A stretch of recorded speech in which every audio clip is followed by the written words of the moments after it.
buwan ng Pebrero, nung inabutan kita ng pulang rosas na may laso. Unang rosas na inandog ko sa'yo. Dahil ang gusto ko, rosas ang maging simbolo ng tayo at ng kagandahan mo. Oo, ikaw ay isang rosas.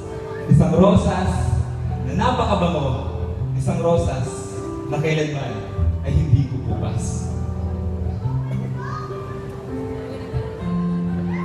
Dumating ang araw ng araw at nais ko sanang muling maghandog sa iyo ng isa pang rosas.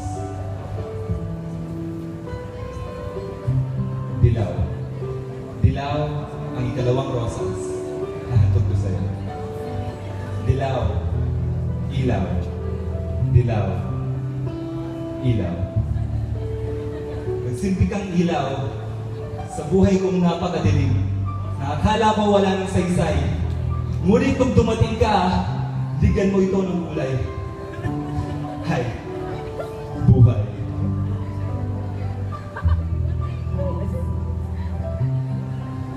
Isang gabi, pumunta tayo ng simbahan upang ipagdasal ang pagmamahal na walang hanggan. Paglabas natin, nalok ako ng sangalan. Ang sabi niya, hindi raw ako ng tinda niyang rosas dun sa tabi. Ang kaso, pagdating ko dun, isa na lang natitira. At ito, ang rosas, nakahel. Sa pagkabot ko sa'yo, ng ikatlong rosas, may nakita kong isang karatula. Isang karatula na may larawan at kahulugan ng mga rosas. At ang sabi, ang pula raw ay para sa pagmamahal at kagandahan na ikaw ang patunay. Dilaw ay para sa pagkakaibigan at bagong simula na iyong ginawa sa aking buhay. Ikatlo naman ay kahel. Kahel ay para sa sigasig.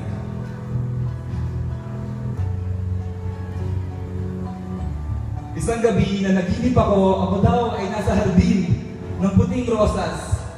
Ng gabi iyon, hindi ko mawari ano ang dahilan, hindi ko mawari kung bakit ako naroon. Ngunit ng pagising ko, ako'y natumiglas dahil ang pagkakaalala ko, ang kahulugan ng puting rosas ay langit. Langit.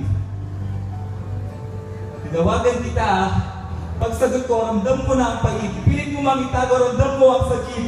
At sa bawat salitang sinabit mo, para ako pinagsakluban ng langit.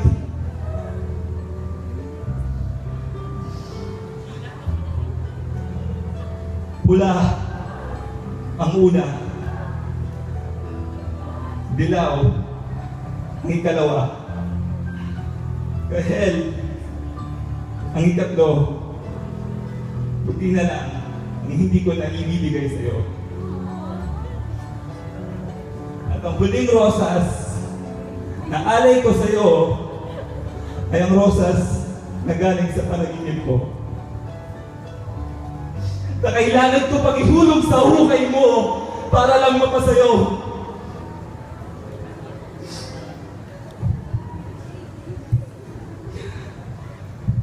At ako'y nanlumo. Ako'y nanlumo ng takpan ka na ng lupa.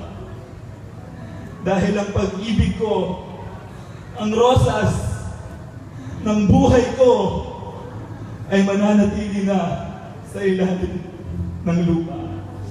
Ang ikaapat na rosas. Maraming salamat po.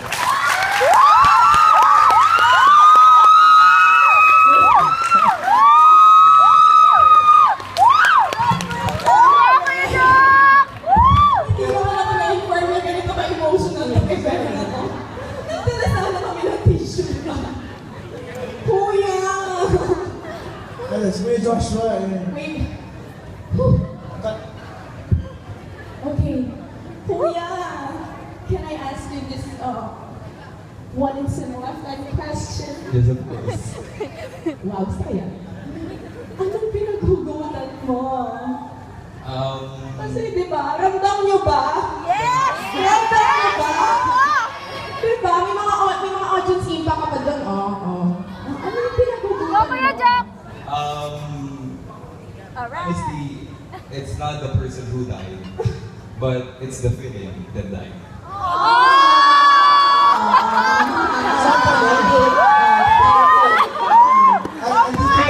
Andito ba si Andito ba Rosas? siya? Andito ba siya? Yung pinag-aalayo mo ng apat na Rosas. Nandito! Mary Jane.